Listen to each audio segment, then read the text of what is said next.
Bagamat tumaas ang presyo ng lechon kumpara noong nakaraang taon, marami pa rin bumibili sa Laloma, Quezon City. At pinipilahan din sa Maynila ang mga bilihan ng malalagkit na pagkain at mga bilog na prutas na pampaswerte raw sa bagong taon. Saksi si JP Soriano.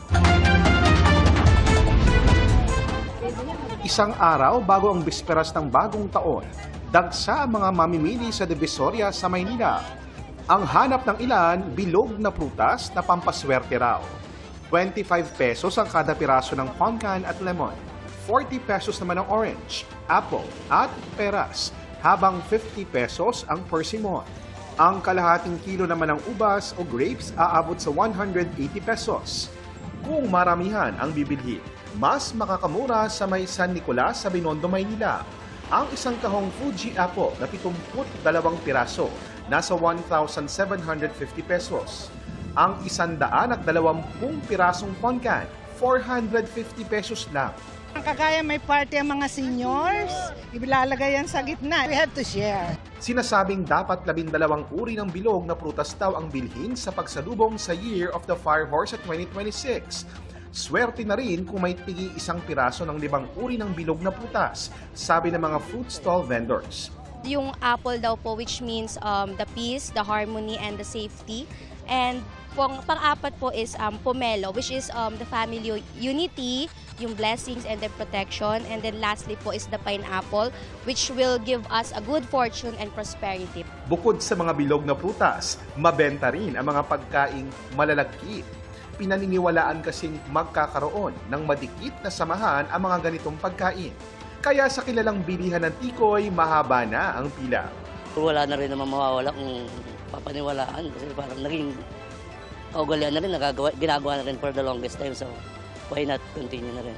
Hile-hilerang tindahan ng kakanin naman na makikita sa Blumentritt sa Maynila. May kutsinta, puto, biko, sapin-sapin na 100 piso per pack. Sabi nila kailangan daw na merong malagkit para, ano bang tawag doon? Malagkit na samahan. May pre-order po. Po, tapos online din po. Depende po, sir. Halimbawa po kung may customer na gustong umorder ng umaga tapos pick up ng hapon, ganyan. Pamahiin po talaga. Kung medyo nakakaluwag-luwag, lechon ang handa sa medianoche. Kahit mga tumaas na ang presyo nito kumpara noong nakaraang taon, marami pa rin ang bumibili sa Laloma, Quezon City. Nasubukan nga raw ang galing sa tawaran ng ilang mamimili. 14 million eh. Natawaran ko naging 10. Okay na ho yun? Okay na, okay.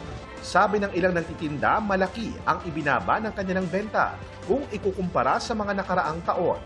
Siguro po nasa mga 30% to 40% na nawala. Hindi ho naka-apekto yung ASF sa benta nyo? Hindi naman po. Dahil talagang free po rito sa Laloma. So, talagang yung kakulangan lang ng pera ng mga customer? Opo, yun na lang talaga dahil sobrang taas po ng baboy.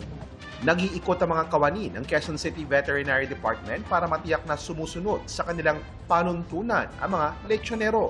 Bawal na ang pagkatay ng mga baboy dito at dapat ginagawa ito sa accredited na slaughterhouse.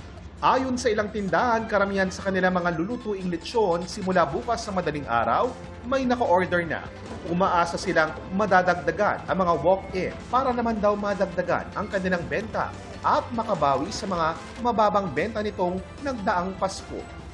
Para sa GMA Integrated News, ako po si JP Soriano, ang inyong saksi.